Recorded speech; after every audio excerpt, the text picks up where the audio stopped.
и как они могут их научить. То есть это больше от родителей зависит, Да. Вернее, у родителей больше возможностей, Да. что они индивидуально с каждым ребенком занимаются. And just me that I have one more opinion, because some people could think it's because of you American, maybe it's good for you, maybe it's not good for immigrants, because most of Russian they came from another country, and here is I will read some Russian lady's opinion right now, and also you can think about immigrants to respond. И здесь есть еще, знаете, вы можете подумать, дорогие друзья, что, ну да, она американка, ей там, у нее все в жизни налажено, и ей как бы проще. Но здесь есть мнение одной сестры, она из Миннесоты, у нее 11 детей, и она написала свое мнение. Она говорит, мое мнение, что если бы у меня был английский язык получше, то я и попроще с деньгами, я бы всех детей оставляла учить дома по программе АБЭКа. Но она, поскольку не знает английский, она младших детей отдает в public school, то есть она дает школу, а потом после 5 класса переводит их на homeschool. И она говорит, за время домашнего обучения я лучше узнавала своих детей, видела их лучшие стороны и их проблемы. У детей было больше свободного времени, которое мы используем для обучения музыки и для занятий спортом. То есть она повторяет то же самое, что Мелани говорила. И плюс дети все время мне говорили, что эта программа сложнее, но интереснее. 3 детей без проблем поступили в колледжи. И после 10 классов. Ну, а остальные еще просто не выросли, они еще в школах. Вот. И поэтому... И младшие тоже не будет большой проблемой, чтобы они поступили в школу. Ну, я сама лично знаю Олю, она воспитывает детей, и ее дети служат в церкви, прославляют Бога.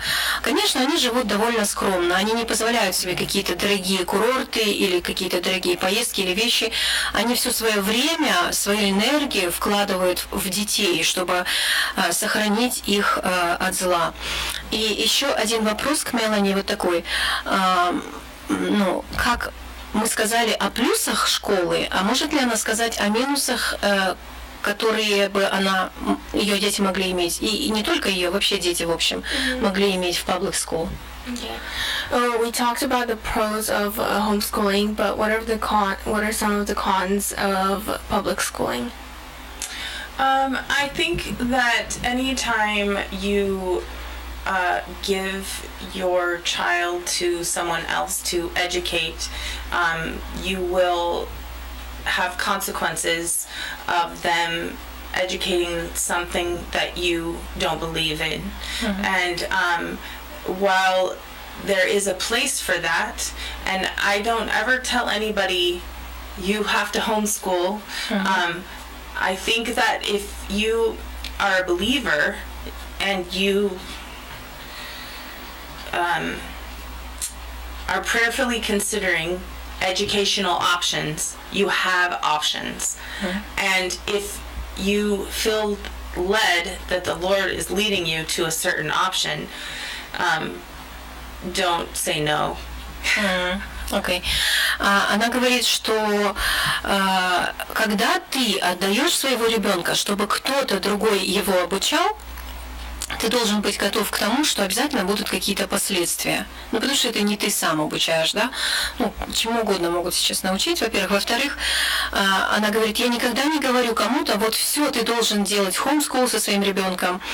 Это выбор как бы каждого, но она советует быть чувствительным к водительству Духа Святого, если Господь побуждает и говорит, ты должна обучать детей дома.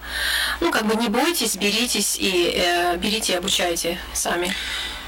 The other things, that people will say are, oh, but my child won't get to do this thing in school or go do this thing in school, whether it's sports or prom or whatever. There are so many options, as Aisha knows, at the homeschool formal that we've had locally, but also sports, there's things that are expanding all the time in the homeschool community, and again, you have to ask yourself, am I choosing academic or extracurricular things as more important than spiritual things and the spiritual education that you give your children. Да, как бы, что когда ты должен просто сам себе ответить, какая у тебя цель, что для тебя важно, достичь каких-то высоких академических результатов или все-таки больше заботиться о духовном формировании своего ребенка, что ты можешь воспитать его духовно, и потом это не совсем правда, что если они в школу не пойдут, они там спорта не будет. Здесь очень много выборов, ходить в разные секции, спортом заниматься. И вот моя дочь тоже, Айша, она была в хоумскул, и у них недавно был очень хороший вечер, где они все хоумскульщики собирались. И Айша может тоже пару слов об этом сказать потом. Да, ты сейчас можешь сказать. Многие люди говорят, что у моих детей не будет пром или не будет, где дети могут собраться и общаться, но наша церковь, она дает возможность, где homeschool дети, они могут собираться и общаться, и они могут кушать там дают, и говорят о Боге. Кушать дают. Но я думаю, в Америке никто с голоду не умирает, как бы. Да. И еще такой момент, я хочу вам, дорогие друзья, представить Мелани побольше. Мы с ней знакомы. Она вообще по происхождению немка, родители ее. И мой вопрос задай, скажи, что я хочу, чтобы она побольше о себе рассказала, о своей семье, и пару вопросов, я задам вопросы о ее родителях, как она была воспитывалась. She's gonna ask you a couple of questions about your background and Пусть расскажет сама, как она была воспитана, какие ценности в нее вкладывали. Я знаю, что она сама, например, делает такие вещи, которые не все люди сейчас делают, как, например, варит варенье, продает, там, что-то такое. Could you tell us how you were raised and how your parents raised you? And I was raised in a Christian home, and I went to public school part of the time, and I went to Christian school from 6th through 12th grade. And I grew up going to church, going to Awana, memorizing scripture, doing that kind of thing, and really came to know the Lord as personally, myself, choosing as a young adult. I was single and was pregnant with my first son, who's older, and when I chose. Let me interrupt, please. Она говорит, что она жила в христианской семье, родилась и выросла в христианской семье. До 6 класса она училась в обычной школе, и с 6 по 12 она училась в частной христианской школе. Потом она очень была вовлечена в церковь, в церковную жизнь. Она была на Аване, где заучивали они наизусть Библию. My home church really came around me and supported me with him when he was young. I went back to school and became a nurse, and met my husband. Actually, we met in the hospital cafeteria. Very romantic. Да, и она еще рассказывает, что она имела первого ребенка, и когда родился первый ребенок, церковь ее очень поддерживала, и позже была такая встреча с мужем, то есть у нее оказался ребенок до того, как она до того, как она вышла замуж, у нее был ребенок. And my husband and I have always been interested in missions, and so we have. He's gone on several trips. I've gone on several trips. We've gone on a couple of trips as a family, cross-culturally. And homeschooling was a decision that we made related to missions because we wanted to have an experience of that before we were in a different country trying homeschooling at the same time. И вообще, говорит, я и мой муж, мы очень были как бы расположены к миссии, и мы много делали таких совместных поездок, были вовлечены в служение, и как бы, ну, опять же, она повторяется, то, что это было причиной, почему они делали homeschool. И то есть у нее был ребенок до того, как у нее был муж, да, вот, и она чувствовала ли, ну как сказать, что в ее церкви ей позволяли потом быстро вернуться к служению, несмотря что вот такая ситуация? So you had a child before you were married. Yes. Did your church let you be involved there right away when they find out, or how did the church work? I stepped down from leadership positions, but I was very much embraced by my church family, was very supportive and helpful, and they threw me a great big baby shower, and then I moved not long after that with my parents, because my parents were moving, so I lived with them for a while I was going back to school. My family was very helpful. Not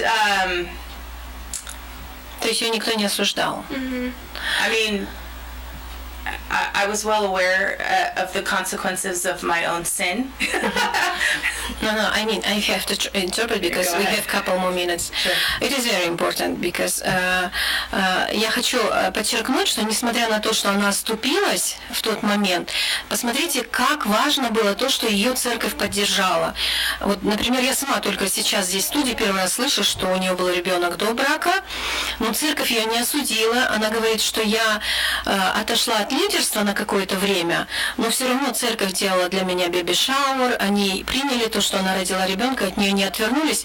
И я сейчас просто удивляюсь, каким великим служителем Бог ее сделал, потому что она очень вовлечена у нас в церкви, ну, вместе с мужем, вместе с семьей, разные проекты. То, что если бы церковь ее осудила, братья и сестры ее осудили, и она вот с своим ребенком ушла, может быть, она и никогда не вернулась бы в церковь. А вот наш Бог есть Бог второго шанса и третьего шанса, то есть ее покаяние, осознание греха привело к тому, что потом она вышла замуж, продолжила учебу, получила профессию, и самое главное, она осталась в церкви, осталась с Богом. And у нас пару минут остается, я хочу, чтобы она сказала какое-то пожелание русскоговорящим нашим братьям и сестрам, которые не так давно в этой стране. So we have a couple more minutes left. What do you want to say to the people watching, to the Slavic community who just came to America? Wow, that's 2 minutes.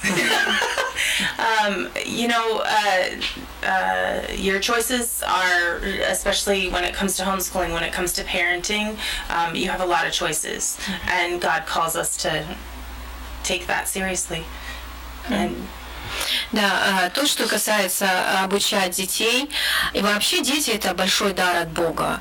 И где их обучать, в чьи руки их отдавать, и кому доверять или нет, это очень большая ответственность. И она желает, чтобы вы серьезнее отнеслись к этому вопросу и думали,